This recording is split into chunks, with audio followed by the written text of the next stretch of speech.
The year 2025 has begun with growing concerns across the world. Headlines of slowing economies, collapsing markets, and rising unemployment are dominating the news. Analysts and policymakers are warning of a looming global recession, and this time, the effects are far-reaching. But beyond the statistics and political speeches, there is one group that will be among the most affected: migrants. Migrants form the backbone of many economies. They work in construction, healthcare, agriculture, technology, and countless other industries that keep nations running. Yet, when recession hits, migrants are often the first to face uncertainty, layoffs, and tightening rules. In this video, we explore what the global recession of 2025 means for migrants across the world. The seeds of this crisis were planted years before. Experts point to several factors converging at once: high inflation that continued from the early 2020s, debt crises in multiple countries, particularly in developing economies, energy market instability after years of geopolitical conflicts, technological disruptions that eliminated traditional jobs faster than economies could adapt, and finally, climate-related disasters, which damaged agriculture and infrastructure globally. By 2025, these pressures combined to slow global trade, push unemployment higher, and shake investor confidence. The International Monetary Fund, IMF, officially declared a synchronized downturn, meaning almost every region of the world was facing a slowdown at the same time. When a recession hits, governments and businesses immediately look for ways to cut costs. Unfortunately, migrants often face the hardest consequences: job losses. Migrant workers, especially those in temporary or lower-skilled jobs, are the first to be laid off. Construction, hospitality, and retail sectors shrink rapidly. Visa uncertainty. Many migrants are in countries on work visas that are tied to employment. Once they lose their job, they risk losing their legal status.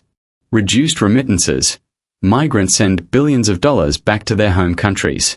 In a recession, remittances fall, putting entire families and economies under strain. Discrimination and scapegoating.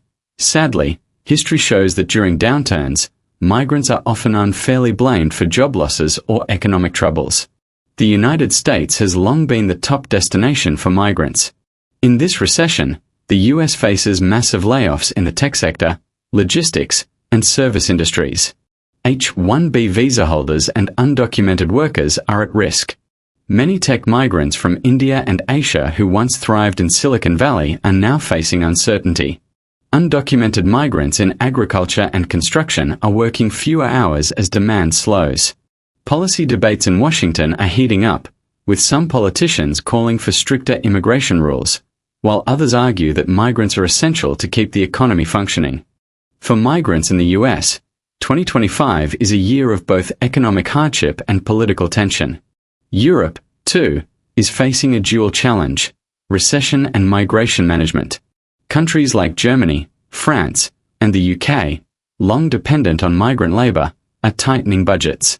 Refugees from conflict regions, such as Ukraine and the Middle East, face longer asylum processing times. Migrant workers in healthcare and elder care are still in demand, but governments are cutting back on new work permits. Rising far-right politics in some countries are using the recession as an excuse to push anti-immigrant policies. For migrants in Europe, opportunities are shrinking, and the social climate is becoming more hostile. The Middle East's Gulf countries, like Saudi Arabia, UAE, and Qatar, rely heavily on migrant workers, especially from South Asia. In times of economic boom, migrants fuel construction and services. But in a recession, construction projects are delayed or cancelled. Domestic workers and service industry migrants face pay cuts. Some Gulf countries may reduce new work visas as oil revenues fluctuate. However, the Gulf has a unique challenge. While local citizens enjoy government support, migrants often have no safety nets. When they lose jobs, they must return home almost immediately. While host countries struggle with recession, the impact is equally devastating for countries that send migrants abroad. Nations like India, Pakistan, Bangladesh, and the Philippines rely heavily on remittances.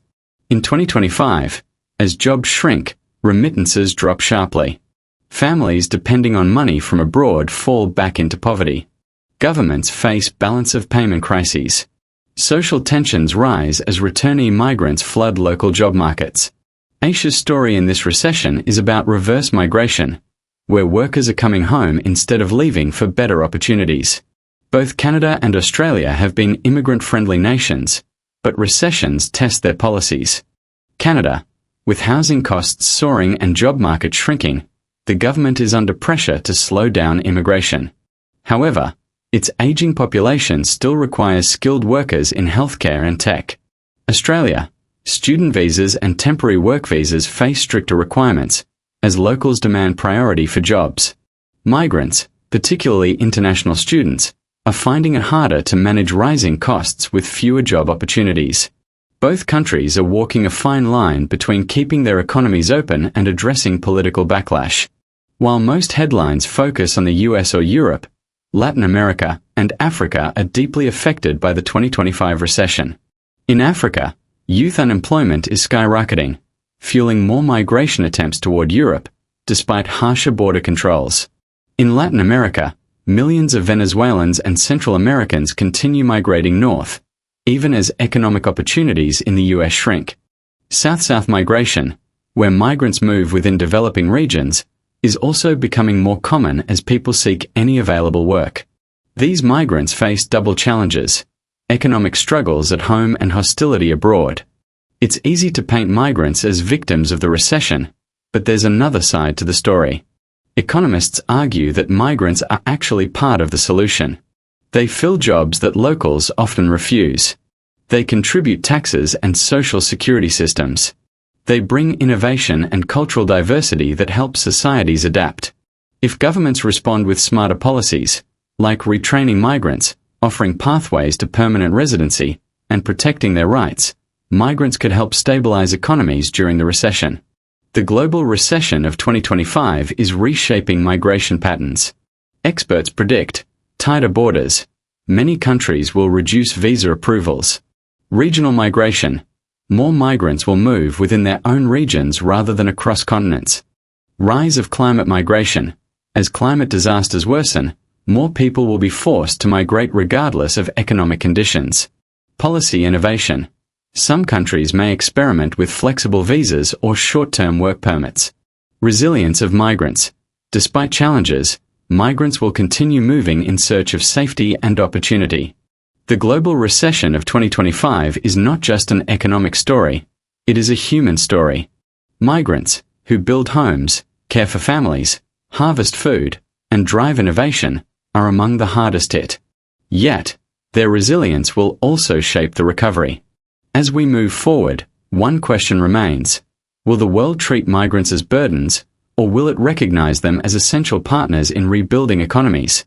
The answer will define not just the future of migration, but the future of global society itself.